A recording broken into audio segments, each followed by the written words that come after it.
On a deserted stretch of road, the silence was broken by the roar of engines. Two motorcycles sped through the darkness, one desperately trying to escape, the other closing in from behind.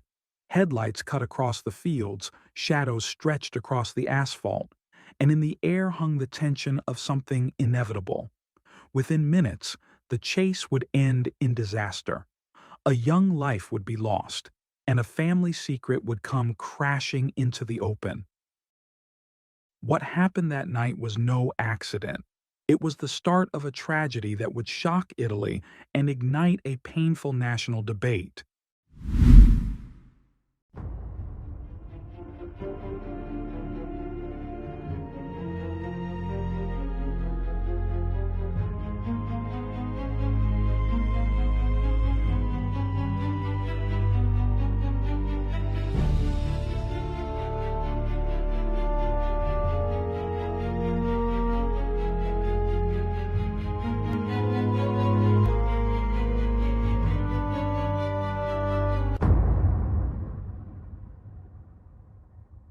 If you're a fan of true crime and criminal investigations, you won't want to miss our new book, The Ultimate Book of Serial Killers: 180 Files of the World's Most Notorious Murderers, now available on Amazon. You can also purchase the PDF version directly from our website for instant download. You'll find the link in the video description and in a pinned comment. Now, let's dive into today's case.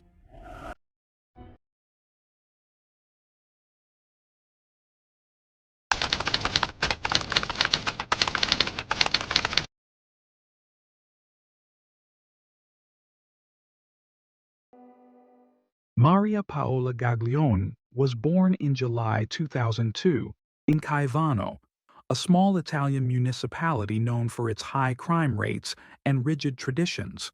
She was the daughter of Franco Gaglione and Pina Amico, and the youngest in her family. Her only sibling, Michele Antonio Gaglione, was 12 years older, a protective figure who often treated her less like a sister and more like a daughter. The Gaglione household was built on traditional values.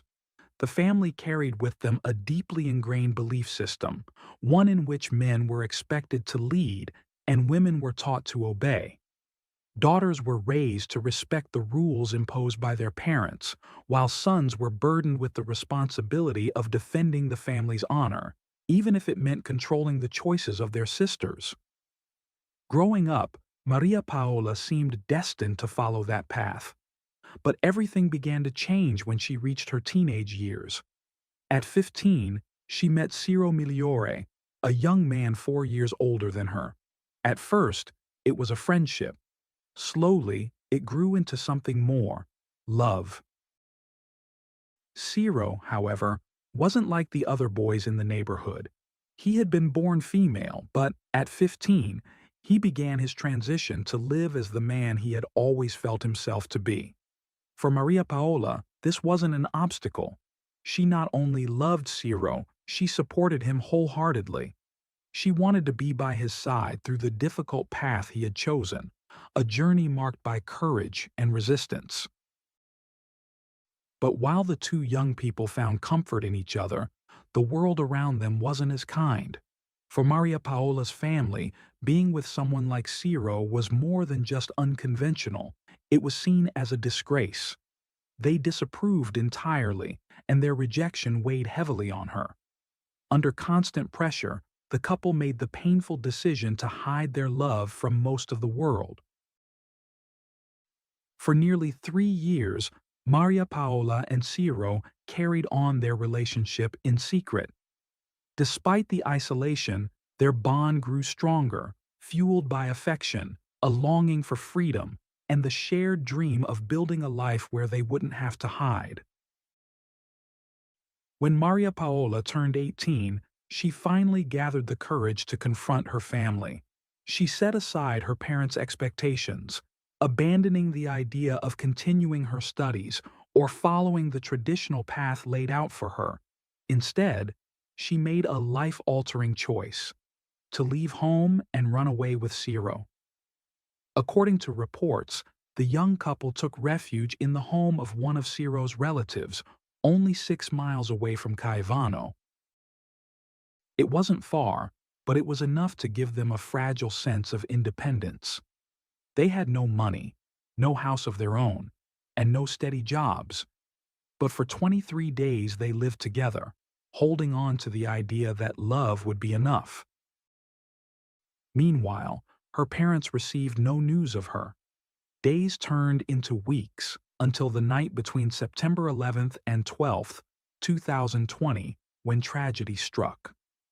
Around 1:30 in the morning, emergency services responded to a call reporting a road accident. At the scene, two motorcycles told a haunting story. One, larger and more powerful, stood upright on its side stand. The other, a small scooter, lay overturned in the tall grass by the roadside, half hidden by the vegetation. Just a few meters away, lifeless on the ground, was Maria Paola. She was only 18 years old. The crash had thrown her from the scooter, and the violent impact against an irrigation pipe had cut her throat.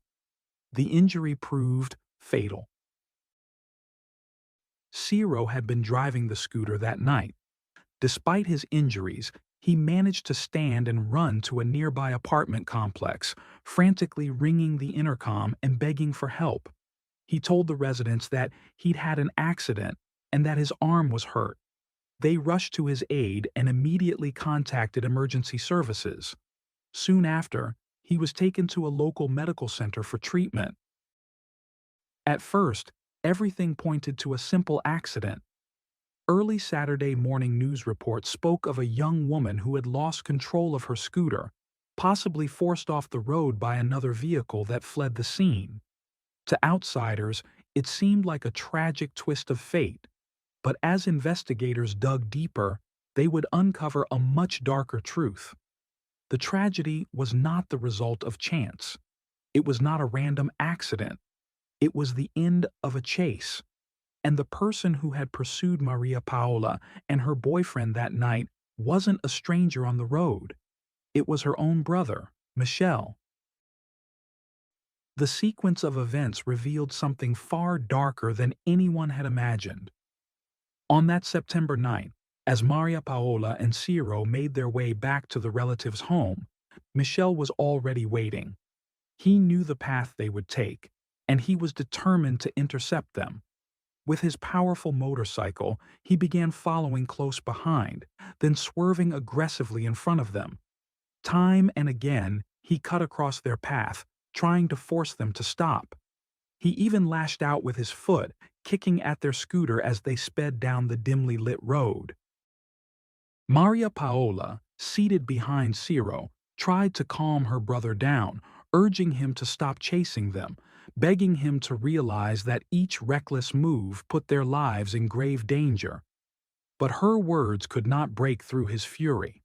Blinded by anger and convinced he was protecting his family's honor, Michel pressed on. For nearly 16 agonizing minutes, the pursuit dragged on. Finally, on a sharp curve, Michel delivered one last violent kick from the left side.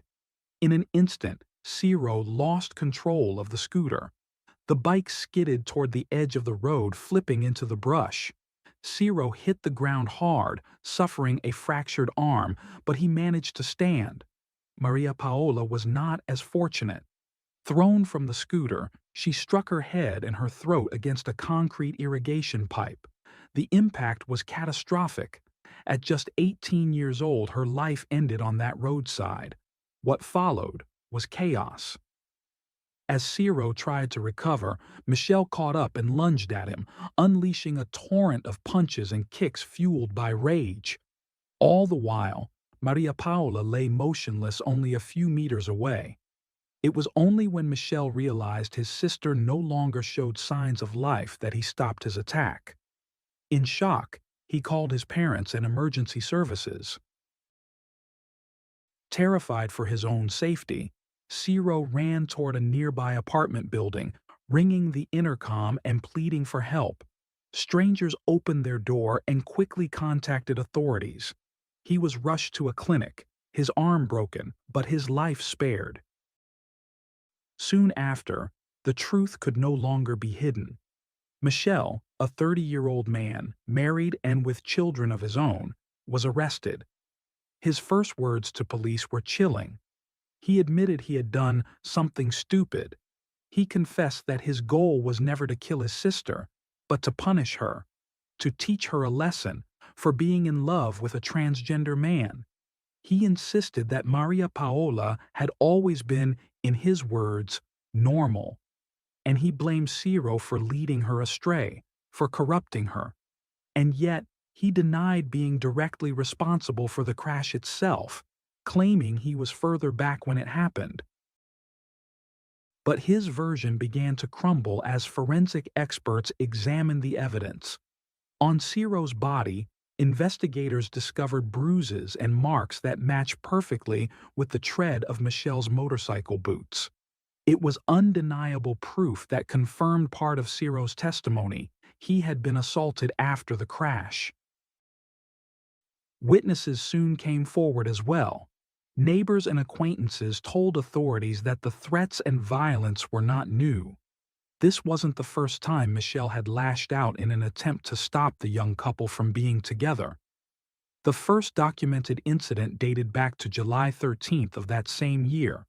On that day, Michel had appeared at Ciro's house and threatened him directly, warning that if he didn't stay away from Maria Paola, he would cut off his head and kill him. Terrified, Ciro never reported the threat, but the memory lingered. These accounts forced the investigators to dig deeper. Reports suggested that some members of the Gaglione family were connected to criminal networks operating in the region, a detail that cast an even darker shadow over the case. At first, Michel was placed in pretrial detention, accused of personal injury and causing death as a result of another crime. But as the evidence mounted, his legal situation worsened. The charges escalated to manslaughter and aggravated private violence, with the aggravating factor of homophobia. The judge in charge confirmed not only the homicide charge, but also the assault against Ciro, which Michel himself admitted during questioning. Shortly after the incident, Ciro spoke to the press from his hospital bed, still in a wheelchair with his arm fractured. His words were both heartbreaking and defiant. Despite the unbearable loss of Maria Paola, he said that, in some way, they had already won, because they had lived their love freely, if only for a short time. He shared fragments of their relationship, confessing that no matter how much he tried to explain their love to her family, they had never accepted it. To them, he and Maria Paola were just two women, and such a bond was forbidden. He even recalled overhearing the cruel words of some relatives, that they would rather see their daughter dead than in love with someone like him. For Ciro, it was clear Michel had been the strongest opponent of their relationship, the one who refused to understand, the one who could not accept. Meanwhile, Maria Paola's parents chose silence. They avoided speaking directly to the media, turning instead to their local parish priest and their lawyers. From the beginning, they clung to the version that it had all been an accident. In their eyes, their son had merely tried to bring his sister home, not to kill her. They published an open letter in which they explained their decision to remain silent, saying it was their way of mourning her with dignity and love. The Gagliones argued that their disapproval was not about Maria Paola's sexual orientation. According to them, their only concern was that she was with someone they did not consider trustworthy. They pointed to Ciro as a negative influence, a young man, they claimed, involved in trouble, without steady work, living off his wits. And yet, even in their defense of their son, they admitted that only time would tell whether their fears had been justified. In stark contrast, Ciro's mother spoke out publicly.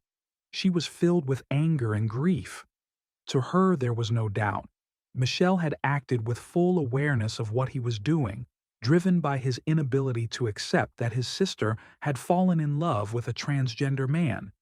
Rosa accused the Gallione family of setting a cruel trap for the young couple. In her version, they had pretended to want peace, only to lure the two back into danger. In her grief, she did not hold back. She accused Maria Paola's mother of being the true instigator, claiming that she had threatened both young people and had repeatedly referred to Ciro and Maria Paola in a derogatory way, using female terms to deny Ciro's identity. On September 15, 2020, just days after the crash, the town of Caivano gathered to say farewell to Maria Paola. The church service was filled with applause, white balloons rising into the sky, and doves released in her memory. Through their lawyer, the Gallione family extended an invitation to the entire LGBTQ community to attend the funeral. Yet, despite this public gesture, they refused to allow Ciro, her partner, the person she had chosen, to say goodbye to the young woman he loved. That same day, still recovering in the hospital, Ciro turned to social media. He shared a message heavy with grief and love, remembering that the day also marked what would have been his third anniversary with Maria Paola. His words carried the pain of loss, but also the pride of a love that, in his eyes, had triumphed against the odds, if only for a fleeting time. The story of Maria Paola and Ciro pierced far beyond their families. It resonated with people across Italy and beyond, who began to compare the couple's tragedy to a modern-day tale of Romeo and Juliet. Thousands who had never met them mourned openly, touched by a love that had fought to exist and was brutally cut short. On social media, Maria Paola's face became a symbol, a rallying point for many who had suffered in silence. Young people, mothers, friends, and neighbors posted photos, drawings, and letters. Candles were lit, flowers placed at the site of the crash, rainbow flags raised high. Together they sent a message: love should never cost a life. But the grief was intertwined with anger. Many rejected the family's attempt to minimize what had happened, refusing to accept the idea of a simple accident or a family dispute gone wrong. To them, the truth was clear. This was an act driven by hatred, by intolerance, and by a violent refusal to accept difference. The case quickly moved from tragedy to a matter of national debate. The Italian parliament found itself under pressure to move forward with legislation that had been long delayed: the Zan Law, a bill intended to address hate crimes and guarantee rights for transgender and homosexual individuals. While the public demanded justice, the judicial process continued. On the same day that the town buried Maria Paola, her brother Michel was brought before the investigating judge for a lengthy interrogation that lasted more than 2 hours. Once again, he tried to explain his actions. He repeated that he had never wanted to harm his sister, that his only wish was for her to have a better life. But his words rang hollow in the face of the evidence. The investigation had already painted a different picture. The judge highlighted 3 crucial points. First, Michel admitted that on the night of the tragedy, he had deliberately gone out to follow his sister. Second, he confessed that he tried to stop the scooter by kicking it from the side, a fact supported by both witness testimony and security camera footage that showed the 2 motorcycles racing dangerously close together. And third, after the crash, he physically attacked Ciro with punches and kicks, a clear sign, the judge concluded, of his uncontrollable rage. For the court, these actions could not be dismissed as a mere accident. The fall of the scooter was not a random loss of control, but a direct result of Michel's reckless pursuit and violent behavior. His conduct, the judge stated, demonstrated not only aggression but a high level of social danger, raising fears he might repeat similar acts in the future. With these findings, Michel's legal situation took a definitive turn. His detention was upheld and the charges were formally escalated. He now stood accused of manslaughter, aggravated by motives deemed both futile and rooted in homophobia. What had begun as a supposed accident on a quiet September night was now recognized as something much more sinister, a story of prejudice, control, and rage that left a young woman dead, a young man broken, and an entire community demanding justice. On Thursday, September 17th, just days after the crash, Michel broke his silence from behind bars. From his prison cell, he wrote a letter that quickly spread across Italian media. In it, he confessed that he felt as if a part of his heart had been torn away. The loss of his younger sister, whom he had always regarded almost like a daughter, especially since their father had not been present throughout her upbringing. Michel claimed that he never meant for any of this to happen. He wrote that he could never forgive himself for the tragedy of that night. But within the same pages, he shifted his story once again. This time, he painted Ciro in a darker light, describing him as someone involved with unreliable people and dangerous circles. In February 2021, public perception of Ciro changed dramatically. During a massive anti-drug operation carried out across several regions of Italy, Ciro was arrested alongside 23 others. Authorities accused him of working as a small-scale dealer in a drug trafficking network. The charges went far beyond narcotics. They included drug distribution, weapons-related crimes, theft, arson, and even helping a detainee escape from house arrest. Despite having already embraced his male identity, Ciro was placed in a women's prison. By law, the charges related back to incidents that occurred in 2018, before he had officially begun his gender transition, a decision that sparked further debate in a country already divided on these issues. His defense insisted that these past mistakes had taken place before his transformation, before the relationship with Maria Paola gave his life a new direction. Meanwhile, the legal battle against Michel pressed on.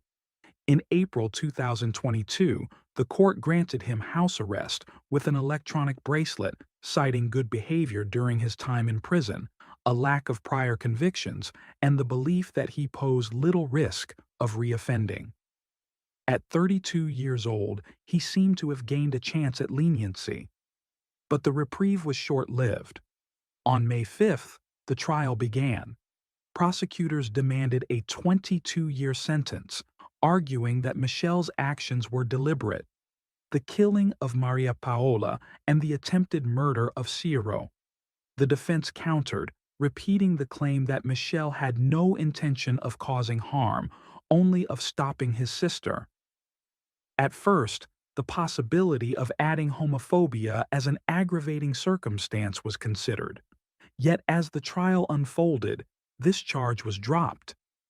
The fact that Ciro was now in prison for drug-related crimes seemed to bolster the Galleone family's argument that their opposition to the relationship had been rooted in concerns about his lifestyle, rather than in prejudice against his gender identity. In the end, the judges weighed Michel's lack of prior criminal record and his behavior in custody as mitigating factors. They reclassified the charges, ruling out voluntary homicide. Instead, Michel was found guilty of manslaughter and aggravated assault. The final sentence: 9 years and 6 months in prison. When the verdict was announced, reactions were mixed. For Ciro and those who had supported the couple, the punishment felt like a betrayal, a minimization of the true nature of the crime. Outside the courthouse, his lawyer spoke to reporters, insisting that the real tragedy was not just Maria Paola's death, but the destruction of a love that had managed to defy poverty, family rejection, and social stigma. In his words, love had been the greatest victim of all. Michelle's defense team immediately appealed the decision, but in June 2024, the appeal was rejected. The sentence was confirmed, leaving no room for further doubt about his legal fate. Yet the trial did not bring closure. Instead, it reopened wounds and sparked debates across Italy. For many, the case of Maria Paola and Ciro exposed the raw tensions that still linger in society, the weight of prejudice, the destructive power of intolerance, and the danger.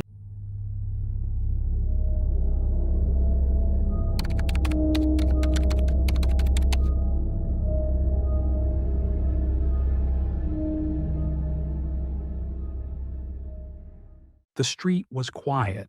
It was late. She had no idea someone was waiting for her in the shadows. Within seconds, the calm was shattered. There was a sudden noise, a shift in her voice, and then silence. What followed was so violent, so planned, that investigators were left stunned. But the most disturbing part?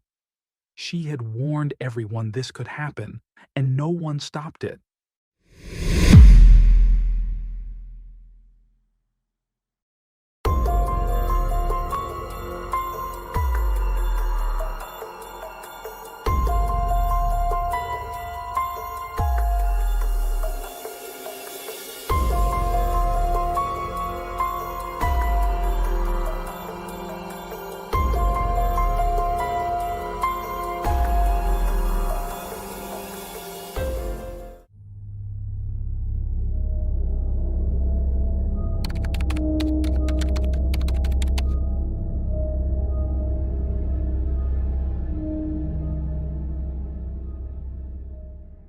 Born and raised in Italy, Alessandra Matteuzzi had spent most of her life immersed in the world of fashion.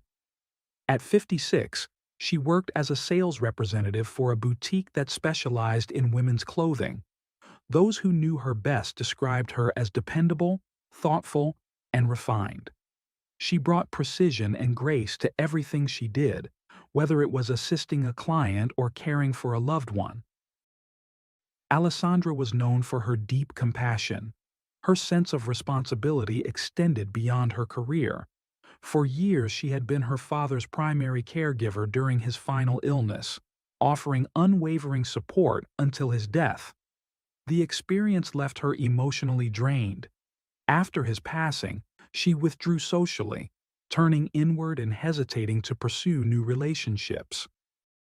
Her mother, who lived in a care home and needed constant assistance, became the center of her daily life. Alessandra maintained a steady routine that included frequent visits to her mother and daily phone calls with her younger sister Stefania, with whom she shared an unshakable bond. Despite her reserved nature, Alessandra maintained an online presence. Her social media accounts revealed glimpses of a peaceful, structured life, photos from family gatherings, elegant outfits from work, and quiet moments at home with her pet. She was not reclusive, but she preferred calm settings and meaningful connections over large crowds or spontaneous socializing. Her world had become smaller, yet it remained deeply personal and intimate. That world shifted in the summer of 2021. It began, like many modern connections do, through social media. Alessandra came across the profile of a young man named Giovanni Padovani. Born in Sicily, Padovani was 26 years old and living a very different life. A professional football player with a side career in modeling, he was active and widely followed online. His posts often featured training clips, travel photos, and behind-the-scenes looks at photo shoots. His digital persona was polished, charming, and widely admired, especially by women. There was nothing about his profile that appeared suspicious. If anything, his openness and approachable tone gave the impression of someone self-assured but grounded. Despite their significant age gap, the initial interaction between Alessandra and Giovanni unfolded with surprising ease. He was respectful and kind, never dismissive or arrogant. Over time, their messages grew more frequent, moving from simple greetings to longer exchanges about daily life and personal thoughts. As their digital conversations evolved into real emotional exchanges, the bond deepened. They communicated almost daily, sharing photos, life updates, and words of encouragement. Eventually, Giovanni arranged to visit Alessandra in person. He traveled to Bologna, where she lived, and spent several days getting to know her in her own environment. He was gentle, observant, and never overstepped. One gesture in particular stood out. He offered to visit Alessandra's mother at the care home. That moment, simple yet meaningful, left a lasting impression. It suggested that he wasn't merely interested in Alessandra, but in the life she had built and the people she loved. In the months that followed, Giovanni continued to visit Bologna. He and Alessandra shared quiet moments, walking through the city, cooking meals, running errands together. He accompanied her in her routines and seemed to enjoy the slower pace of her world. He appeared to care deeply, capturing moments together in photos he sometimes posted online. In private messages, he offered her encouragement and affection. To those observing from the outside, it may have seemed like an unexpected but tender relationship, two very different lives finding common ground. But not long after the new year, that sense of security began to unravel. Padovani's tone shifted. He began calling more often, sometimes several times a day, and his questions became unusually specific. What once felt like affectionate curiosity turned into suspicion. He demanded to know whom she was speaking with, what she was doing, and why. Their chats transformed into interrogations, laced with doubt. Then came the accusations. He insisted she was hiding things from him, details, people, conversations. None of it had any foundation. His fixation didn't stop with Alessandra. He started calling Stefania directly, attempting to convince her of his distorted view of reality. He pleaded for her support, but as his behavior grew more erratic, his tone shifted from persuasion to aggression. Stefania remembered him yelling during phone calls, his voice raised, accusations flying. She eventually made the difficult decision to cut contact altogether. Alessandra, on the other hand, held on. She believed the storm would pass. She didn't argue or provoke. Instead, she tried to calm things, to restore balance. But the man who had once seemed so emotionally in tune began pushing further into her life. His jealousy took root. Casual social media activity, likes, photos, comments, triggered new rounds of conflict. He demanded explanations for even the smallest digital interactions. As his obsession grew, so did his need to control. He started calling at all hours of the night. His messages, once sweet, became a torrent, urgent, aimless, and constant, sometimes angry, sometimes apologetic. Alessandra's peace was shattered. His mood swings were exhausting, his expectations impossible. And yet, he continued to embed himself into her life in increasingly invasive ways. In early 2022, the situation escalated. After one of his visits, Alessandra noticed something was wrong with her digital accounts.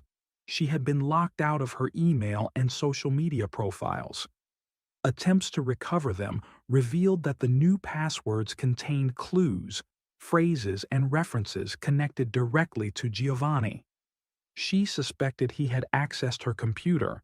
The deeper she looked, the worse it became. Her WhatsApp account had been linked to a foreign device, and spyware was later discovered on her phone. This software wasn't just for monitoring, It gave Giovanni the ability to read her messages, review her call logs, and track her location in real time. His surveillance wasn't incidental, it was systematic and deliberate. That suspicion was confirmed when he began referencing private conversations, ones Alessandra had never shared with him. He knew who she had talked to and when. He confronted her with twisted interpretations of her digital interactions, convinced she was being unfaithful, even in the absence of any evidence. The intensity of his delusions only grew. He demanded proof of her whereabouts, short videos sent every 10 minutes. These clips were meant to verify where she was and who she was with. Refusing to comply brought out his rage. He'd threaten to end the relationship, accuse her of betrayal, or bombard her with messages until she gave in. His tone became cold, authoritarian. Alessandra no longer felt like a participant in the relationship. She felt surveilled, evaluated, and trapped. Then came the most chilling revelation. Giovanni had somehow gained access to her home surveillance system. A screenshot he shared in a message to his mother, a still image of Alessandra from inside her apartment, confirmed it. He had been watching her, live, inside the place she once considered safe. The violation was total. By mid-2022, Giovanni's behavior had turned openly predatory. He wasn't just watching online, he began following her in person. He loitered near her apartment building in Bologna, appearing at odd hours without warning. Neighbors noticed. One resident spotted him trying to enter the complex. Another saw him on the roof. He was no longer hiding his intentions. Alessandra warned her neighbors not to open the door for him. Her life was now ruled by anxiety. He had become unpredictable, volatile. And then came the damage. Her car was tampered with, its lights disabled by cut wiring. Her apartment lost power after someone had removed the fuses. These weren't just acts of vandalism. They were calculated provocations designed to force her into physical proximity with him. There were sounds of shouting, heavy thuds against her walls, items in her home smashed or broken. At one point, he climbed back onto the roof, attempting another break-in. His jealousy, once disguised as affection, had spiraled into obsession. All boundaries had been obliterated. The woman who had once lived a quiet, structured life, rooted in routine, family, and compassion, was now living in a state of constant fear. Alessandra was no longer in a relationship. She was being hunted. She began carrying pepper spray. It was a small shift, but for a woman who had once lived with grace and self-assurance, it marked a major emotional rupture. Fear had settled into every part of her day. She told friends and family that returning home filled her with anxiety. Occasionally, she found refuge at her sister Stefania's house, though the temporary relief never lasted.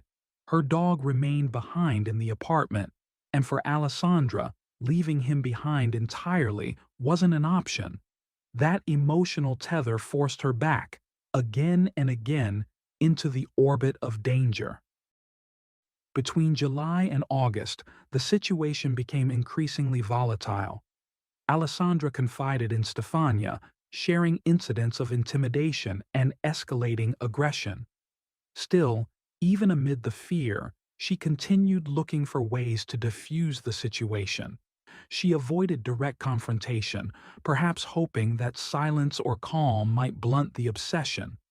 But Giovanni responded to her distance not with withdrawal, but with escalation. He took it as an affront, something that needed correcting.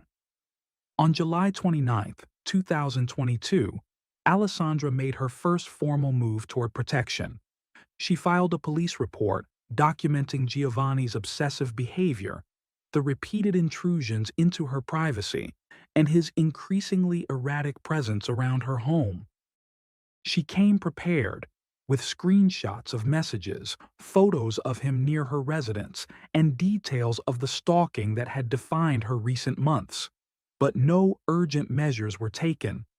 Days passed. The fear didn't subside. On August 3rd, she returned to the police with new evidence, additional sightings, further interference.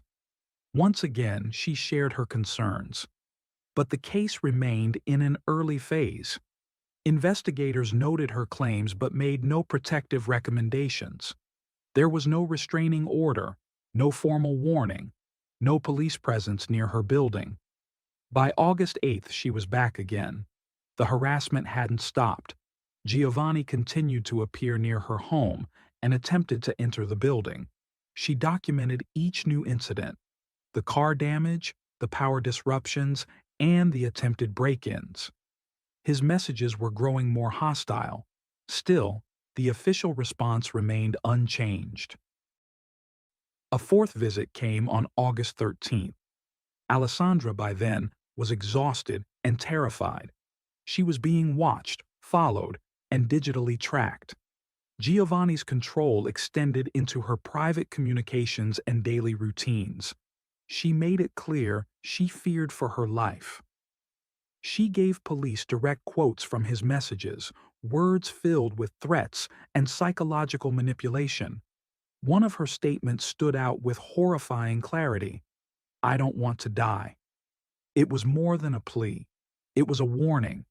But even this wasn't enough to spur decisive action. Authorities pointed to procedural limitations. More witness statements were required. Some delays, they said, were due to vacation schedules. Investigators downplayed the danger. Because there had been no physical attack, some viewed the case as merely harassment, not as a precursor to violence. They underestimated what was unfolding in plain sight. Her family would later challenge that failure. They argued that the warnings had been clear, consistent, and serious. The progression was obvious. What began as digital obsession had become physical intimidation. Giovanni's behavior was no longer reactive. It was calculated, repetitive, dangerous. And then came the clearest evidence of all. On August 20th, 2022, just 3 days before the final act, Giovanni created a checklist on his phone. Investigators would later find it in his Notes app. The list wasn't vague. It included specific items: duct tape, a hammer, restraints. Beneath that was a written plan: simulate a conversation, find a way to get inside, bring the necessary tools. The level of detail removed any doubt about his intentions. This wasn't spontaneous rage. It was methodical planning. On August 21st, Giovanni left Sicily, where he had been engaged in football-related activities, and traveled to Senigallia under the guise of personal business. From there, he continued his journey, ultimately arriving in Bologna on August 22nd. Digital records would later confirm Giovanni's movements in chilling detail. He had slipped into Bologna quietly, informing no one, not even Alessandra. After arriving on August 22, 2022, he hid a hammer in a bush close to Alessandra's apartment building, strategically placed in a secluded corner of the residential complex. He had scouted the area in advance, carefully planning each step. At some point that same day, he climbed to the rooftop of the building. From above, he watched and waited, tracking Alessandra's comings and goings. This surveillance was not new. He had been monitoring her for months, but this time, he was no longer satisfied with watching. Weeks earlier, Giovanni had written a note in his phone. Dated July 2nd, it read, "I'll end her because she ended me emotionally." In it, he painted himself as a victim, claiming he had been manipulated, discarded, and driven to the edge. He admitted full awareness of the consequences. "I know I'll end up in prison. This note will explain to the police what she did to me." His intentions were unmistakable. What was about to happen had been decided long before he made the trip north. On the evening of August 23rd, Alessandra returned home. unaware that Giovanni was nearby. It was just after 9 p.m. She was speaking on the phone with her sister Stefania, a routine conversation between two women whose connection had always been rooted in trust. As Alessandra approached the building entrance, Giovanni stepped out from his hiding spot. The assault began in seconds. Stefania, still on the call, heard a sudden shift. Alessandra's voice changed, followed by the unmistakable sounds of a violent struggle. In that brief moment, everything unraveled. Witnesses later recounted seeing Giovanni lunge at her. He retrieved the hidden hammer and delivered a blow so forceful that the head of the tool snapped from the handle. But the attack didn't stop there. Giovanni continued beating her with his fists, then lifted a heavy wrought iron bench, situated just outside the entrance, and used it to strike her again and again. He acted with explosive violence, delivering multiple crushing blows. Forensic reports would later reveal over 20 traumatic injuries. Alessandra's skull, chest, arms, and legs bore the marks of a brutal assault. Her body was found with signs of blunt force trauma, deep fractures, and evidence she had been dragged across the ground. Despite the noise, despite the commotion, he made no attempt to escape. When police arrived, he was sitting near the building's front door, waiting. Officers described him as calm, his demeanor eerily composed. "Good thing you came," he said upon arrest. There was no struggle, no signs of remorse, only a chilling acceptance of what he had done. Alessandra was rushed to the hospital, but it was too late. The injuries were catastrophic. She died within minutes of arrival. The evidence left no room for doubt. His actions were methodical. There was no effort to cover his tracks or disguise the crime. The precision, the timing, the location of the weapon, everything indicated premeditation. Witnesses described him as swift and unwavering, moving with the certainty of someone who had rehearsed it in his mind many times. Stefania's phone call, along with the physical and digital trail, became critical in reconstructing the exact sequence of events. The entire attack lasted only a few minutes, but it was the culmination of months of calculated psychological torment. Following his arrest, Giovanni was transferred to a psychiatric facility. He initially invoked his right to remain silent, but later made statements in which he blamed Alessandra for the outcome. He claimed emotional devastation, saying she had broken him. Investigators, however, saw through the facade. The crime had been planned, documented, and executed with chilling precision. Though his defense team pushed for a psychiatric evaluation, the court-appointed experts found him to be fully aware of his actions. He exhibited obsessive behavior and a pattern of control, but he did not meet the criteria for legal insanity. His mind was intact. His intentions were conscious. At sentencing, Giovanni spoke briefly. He called the experience a nightmare and told the court that if they believed he was sane, he deserved the harshest penalty. He tried to cast himself as a shattered man, but the court was unmoved. His victim-blaming narrative collapsed under the weight of the evidence. On February 12, 2024, Giovanni was found guilty of stalking and the premeditated murder of Alessandra Matteuzzi. He was sentenced to life in prison. The court cited aggravating factors: the extreme cruelty of the attack, his lack of remorse, and the extensive psychological abuse that preceded the crime. The aftermath didn't end in the courtroom. After Alessandra's death, a wave of online hostility emerged, targeting her. On social media, cruel comments flooded the news articles. Strangers mocked her appearance, her clothing, her age, and the age gap between her and Giovanni. Some even suggested she had provoked him. Among the most shocking was a public comment from Donatello Alberti, a regional Red Cross official, who insinuated that her appearance justified his jealousy. The backlash was immediate. Alberti was swiftly removed from his position. Alessandra's family took action. They filed complaints against 25 individuals for their online abuse, and the Bologna prosecutor's office launched a rare and unprecedented investigation into posthumous cyber harassment.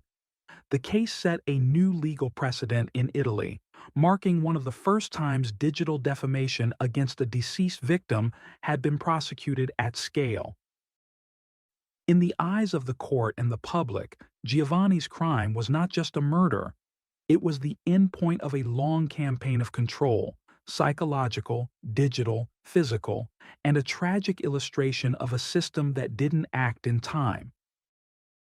Experts later identified his behavior as classic Othello syndrome, a pathological condition marked by delusional jealousy. Unlike ordinary jealousy, this disorder involves obsessive thoughts, irrational suspicion of infidelity, and a refusal to accept reality. In its most severe forms, it leads to violence. And for Alessandra Matteucci, it led to her death.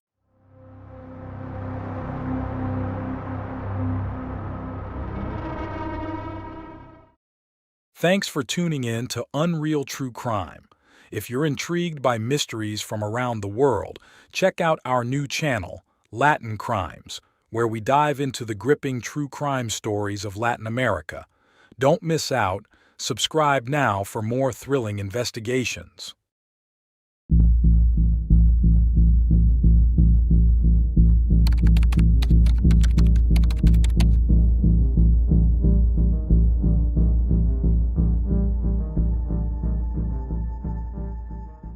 It was a Wednesday night in Georgia.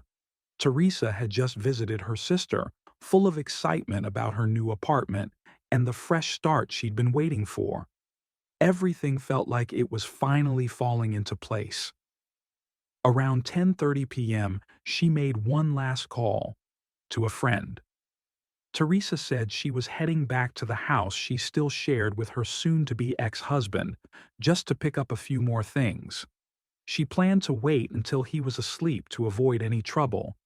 But after that, no one ever heard from her again. Her phone went quiet, her car showed up in a strange place, and the man she was trying to get away from? He had a story, but something about it just didn't feel right. What really happened that night would take years to uncover, and the truth was far more disturbing than anyone imagined. This is the story of Teresa Parker.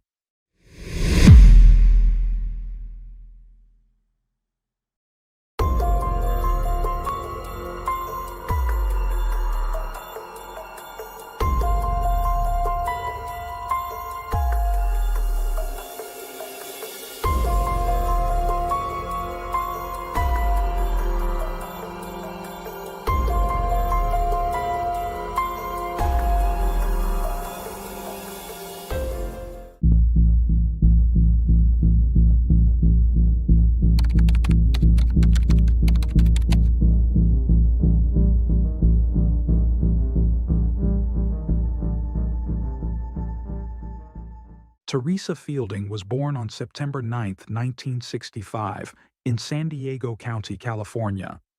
The daughter of Claire and William Fielding, she grew up in a bustling household alongside her four siblings, Hilda, Jerry, Richard, and the youngest, Christina. From the earliest years, Teresa shared a uniquely close bond with Christina, a connection that remained unwavering throughout her life. But her loyalty wasn't limited to just one sibling. Family, in every form, was always at the core of who she was. As an adult, Teresa was known for her warmth and easygoing nature. Her kindness left a lasting impression, and that empathy guided her into public service. She found work as a police dispatcher in Lafayette, Louisiana, where she thrived in the fast-paced environment. Conveniently, Christina and her family had also moved to the area, allowing the sisters to stay in constant touch, something they both cherished deeply. Teresa's talent and dedication eventually led her to a new role. In September 1992, she was appointed supervisor of the Emergency Services Center in Walker County, Georgia.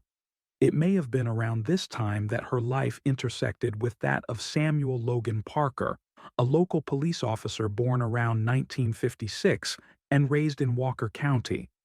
Samuel grew up exploring the woods and fishing with his brother Kenneth, who would later follow him into both the military and law enforcement. To those close to him, Samuel's identity was inseparable from his badge. He was a man who lived for the job and rarely allowed anything else to interfere. But behind his professional image, a darker side lingered. In the 1980s, Samuel married a woman named Kayla Burrell. By 1989, during his second stint with the Lafayette Police Department, Kayla confided in friends that her husband had physically assaulted her while in uniform. One of those friends happened to be married to City Councilman Max Morrison, who brought the disturbing allegations to Police Chief Dino Richardson and City Manager David Ulrich. Nothing came of it. Samuel was never questioned. The violence continued. Kayla endured another terrifying incident when she confronted Samuel about a simple interaction he'd had with a store clerk. His reaction was explosive. He dragged her by the hair through broken glass and handcuffed her to a bedpost. Eventually, Kayla found the strength to leave him. But even after separating, Samuel's aggression escalated. He broke into her new home using a master key, pinned her down on a couch, and pressed his service revolver to her head. He threatened her life and swore no one would ever find her body if she told anyone what had happened. Despite this chilling history, Samuel eventually began courting Teresa, who by all accounts had no idea about his violent past. His charm won her over quickly. He told Kenneth she was smitten, and Christina thought he was humorous and gentlemanly. He seemed like the perfect match. On September 11, 1993, Samuel and Teresa were married. Their early years as a couple were passionate but volatile. They loved deeply, but often clashed. Over time, the darker sides of Samuel's personality began to resurface. Professionally, he had risen through the ranks and was at the peak of his career by 2002. Privately, though, their home had become a battleground. On May 4th of that year, emergency responders were called to the couple's home in response to a domestic disturbance. Samuel, drunk and enraged, was shouting at Teresa, accusing her of infidelity. When police arrived, they found the scene in disarray. Women's clothes and personal belongings scattered across the yard, Teresa in tears, and a visible red mark on her face. When asked about the injury, Teresa claimed she had scratched herself. She declined to press charges and instead asked to stay somewhere else for the night. Under Georgia's Code 17, specifically the predominant aggressor statute, law enforcement officers are required to arrest a suspect in clear cases of domestic violence, even if the victim does not cooperate. Samuel should have been taken into custody, but the police officer in charge didn't act. His silence allowed Samuel to continue living without consequences. This police officer would later justify his inaction that night in 2002 by claiming he didn't want to make Teresa a victim. His decision not to report the incident or arrest Samuel had no official consequence. No record, no follow-up, nothing. The matter simply vanished. By April 2003, Teresa and Samuel tried to patch things up with a vacation. They headed to Panama City Beach, Florida, a resort town lined with over 30 miles of white sand and turquoise water. It should have been a peaceful escape. They spent the day sunbathing and relaxing, eventually settling down for dinner at a beachfront restaurant. But somewhere during the meal, something set Samuel off. His mood turned violent. He threatened to handcuff Teresa, kill himself, and force her to drag his corpse. possibly even hinted he'd take her life as well. The nightmare escalated as they drove away from the restaurant. Samuel fired his revolver out of the car window. Witnesses immediately called the police. When officers arrived, they found Teresa crying and shaken. Samuel, heavily intoxicated, was erratic and combative. Though he admitted to threatening suicide, he denied firing a gun or even having one. But his lie collapsed quickly. Police recovered 2 firearms from his vehicle, one of which had been recently discharged. Due to the nature of the threat and his behavior, Samuel was transported to a mental health facility for evaluation. He went unwillingly. On the way, he told officers something chilling, that with his law enforcement experience, he could hide a body so well no one would ever find it. After 72 hours under observation, he was released and returned home with Teresa. Time did not heal the damage. Samuel's mental state unraveled further, worsened by constant alcohol abuse. He no longer confined his drinking to after hours. It consumed his workdays too. Their home life, already fragile, disintegrated completely. In April 2006, Teresa reached out to 2 of Samuel's colleagues, Dino and Sheriff Steve Wilson, for help. She met with them for 45 minutes and detailed Samuel's erratic behavior, his alcoholism, the Florida incident, and ongoing threats. She made it clear. She didn't want him arrested. She just wanted him out of the house. Soon after, Teresa took the first major step toward freedom. She filed for divorce. Her sister Christina stood by her side, watching as Teresa, instead of despair, radiated relief. It was the right decision. By early 2007, Teresa was planning a fresh start. She searched for a new apartment, hoping to live close to Christina and spend more time with her nephews.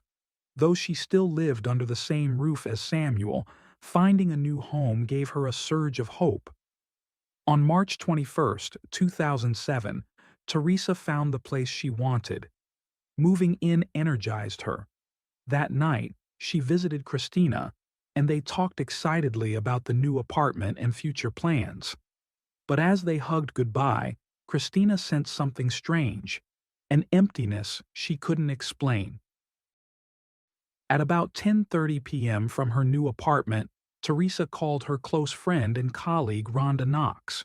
She said she planned to return briefly to the marital home in Lafayette to pick up some belongings. She would wait until Samuel was asleep, anything to avoid a confrontation. That night, Teresa Parker vanished. At around 2 a.m. on March 22nd, Samuel showed up at the home of Christy Bellflower, a woman he was reportedly seeing. Using her phone, he called fellow officer Ben Chaffin. What he told Ben was horrifying. He had done something to Teresa and claimed no one would ever find her. Before ending the call, he warned Ben to stay quiet or face consequences. At 5 a.m., Samuel left the residence. Investigators believe that sometime during those early hours, he disposed of Teresa's body. They suspect he went to a remote area about 30 miles from Walker County, near a river and hunting trail, a place he knew well from childhood. At 6 a.m., Rhonda Knox received a call from Teresa's phone. No one spoke. The line went dead. Repeated attempts to reach her, by cell and landline, failed. Alarmed, Rhonda contacted Shane Green, a friend in the Walker County Sheriff's Department, and asked him to check on Teresa. Shane and fellow deputy Corey Griffin arrived at the house in Lafayette and searched the perimeter. Samuel's gray truck was parked outside. Though the garage was locked, Shane used his flashlight to peer through a crack. Inside was Samuel's patrol car, but Teresa's vehicle was missing. Christina, unaware of what had happened, assumed her sister was simply busy cleaning her new apartment. But by the afternoon, the situation changed. Teresa's SUV was suddenly back at the house she had shared with Samuel, yet she was nowhere to be seen. Her phone went unanswered. No one had seen her. Even Samuel was calling her. By then, it had been over 24 hours without contact. Christina was frantic. On Saturday, March 24th, the Parker family filed a missing person report. Friends, neighbors, and community members quickly mobilized. They held vigils, posted flyers, and began searching, hoping for a lead. Recognizing the case's sensitivity, Sheriff Steve Wilson brought in the Georgia Bureau of Investigation. Special Agent James Harris was assigned. He began at Teresa's new apartment, where he found some clothes, shoes, and her work uniform, but no sign of Teresa herself. The community rallied. Search teams combed through woods, drained ponds, and sifted through the local landfill. Yet the landscape was vast. Dense forests stretched endlessly around the couple's former home. As suspicions mounted, Special Agent Harris interviewed Samuel. The officer claimed Teresa had left on her own because of their divorce, but inconsistencies in his timeline raised red flags. Something didn't add up. The Parker home was searched 5 times. Investigators confiscated old rifles and weapons, though none seemed directly tied to the disappearance. Samuel lashed out at police, accusing them of unfairly targeting him and suggesting they inspect Teresa's belongings instead. To strengthen their case, investigators used scent-tracking dogs. They introduced the dogs to Samuel's scent from his clothing and patrol car. Released, the dogs followed a trail up a hill, then back down, a pattern that aligned with the theory he had taken a body into the woods. Still, Samuel maintained his story. She had simply left. He accused law enforcement of inventing a narrative with no proof. But the biggest omission came from the officer who had received Samuel's confession. He never told anyone about the call.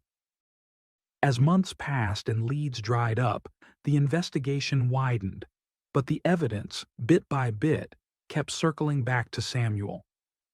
Authorities conducted yet another search of the former marital home. This time, a crime scene technician discovered what appeared to be traces of blood.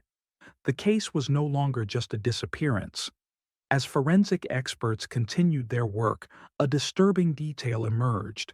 Samuel's vehicle had clearly been cleaned. The interior had been wiped down, scrubbed of any visible traces. But the evidence, quietly building over months, was about to reach a breaking point.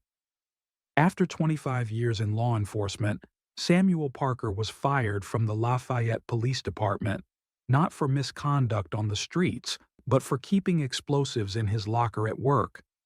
The dismissal confirmed what many had long suspected. Samuel was spiraling far beyond the bounds of control. He no longer respected the badge he once worshipped or the institution that had shielded him. Then came the discovery that changed everything. Forensic analysis confirmed that Teresa's blood and Samuel's DNA were found in the back of his truck. With that, on February 4, 2008, Samuel was arrested and formally charged with his wife's murder. He clung to his story that Teresa had gone to Florida or maybe crossed the border, but there was no body, no final proof. Still, the case went to trial. On August 17, 2009, the trial began. He never testified in his own defense. Instead, his legal team argued that Teresa might still be alive. Samuel's first wife took the stand and testified about the horrors she endured. Then, in a moment that shocked everyone in the courtroom, Officer Ben Chaffin finally admitted what he had kept hidden: the early morning phone call from Samuel, where he confessed to killing Teresa and boasted that no one would ever find her body. Witness after witness recalled how Samuel had often bragged about knowing the Georgia woods like the back of his hand, well enough to hide a body that would never be discovered. Using this and a web of circumstantial evidence, the prosecution built a detailed timeline, reconstructing how Samuel may have ended Teresa's life and disposed of her remains. The defense pushed back, arguing there was no direct evidence linking him to her death, no body, no weapon, no witness to the act. But in September 2009, the jury delivered their verdict, guilty of malice murder, making false statements, and violating his oath as a public official. The judge sentenced Samuel Parker to life in prison without parole. He showed no emotion. Across the aisle, Teresa's family wept. Christina, though grateful for the conviction, couldn't escape a painful truth. Samuel, the man now condemned to spend the rest of his life behind bars, was likely the only one who knew where her sister's body lay, and he refused to talk. Samuel's attorneys filed an appeal, arguing that the evidence was insufficient and the trial flawed. They demanded a new trial, but fate had other plans. 3 years after Teresa disappeared, on the afternoon of Monday, September 20th, 2010, a man named David was taking a break from a long day hauling corn. While walking along a wooded stretch near the eastern bank of the Chattooga River, close to the Alabama border, he stumbled upon something unusual. It was a human jawbone. David immediately alerted authorities. That evening, more skeletal remains were discovered in the same area. As darkness fell, the search was paused. The next day, with a larger team, investigators returned to the scene. Additional bones and pieces of clothing were recovered nearby. Ironically, at the very same time, a separate search effort for Teresa's body was underway, but it was taking place in an entirely different area, far from the state line. Once the remains were secured, forensic experts began their work.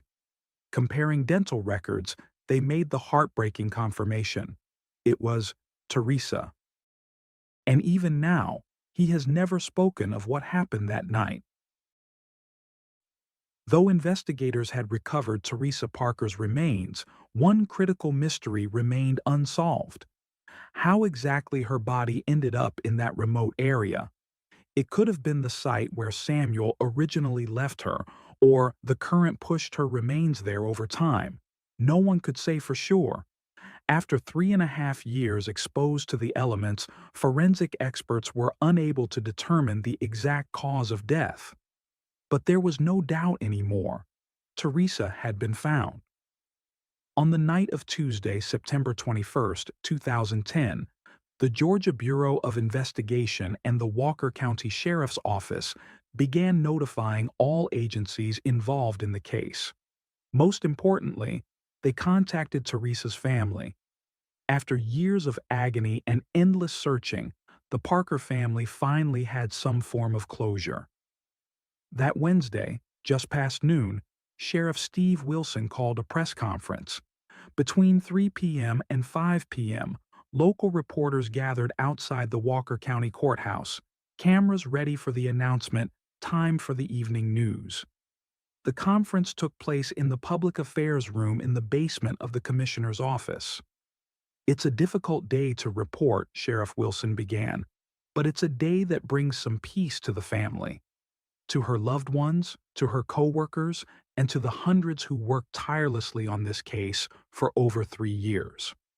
After his remarks, which lasted about 15 minutes, Wilson took questions from the press. He reaffirmed that his department had never stopped searching for Teresa. Now, with her remains recovered, the jury's verdict felt fully justified.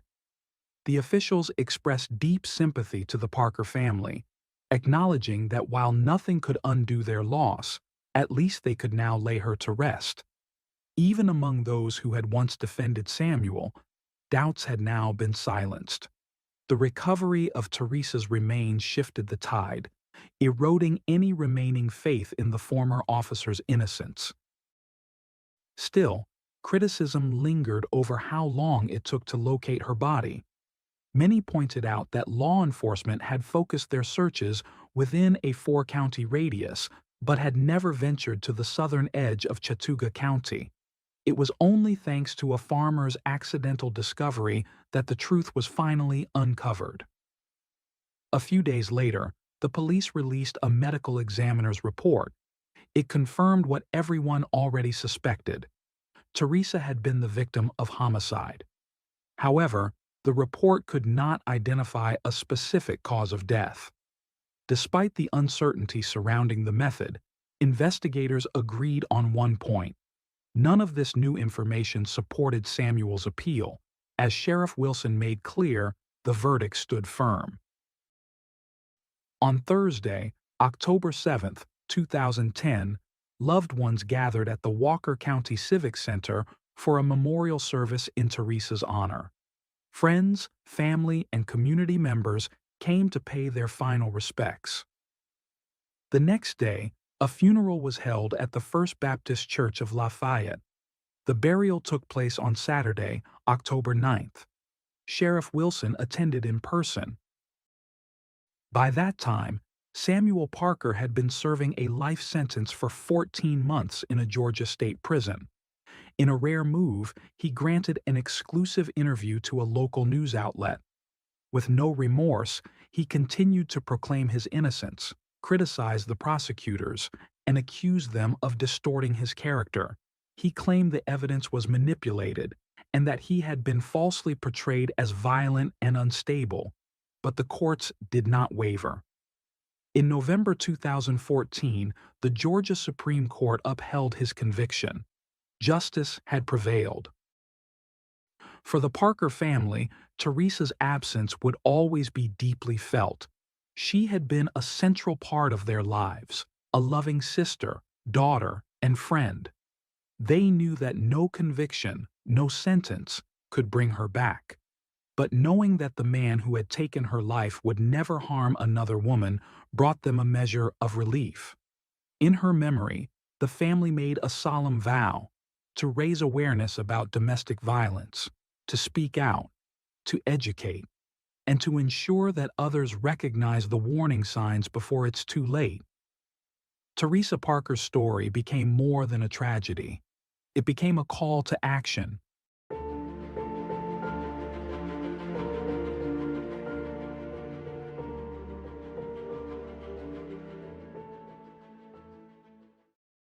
Thanks for tuning in to Unreal True Crime.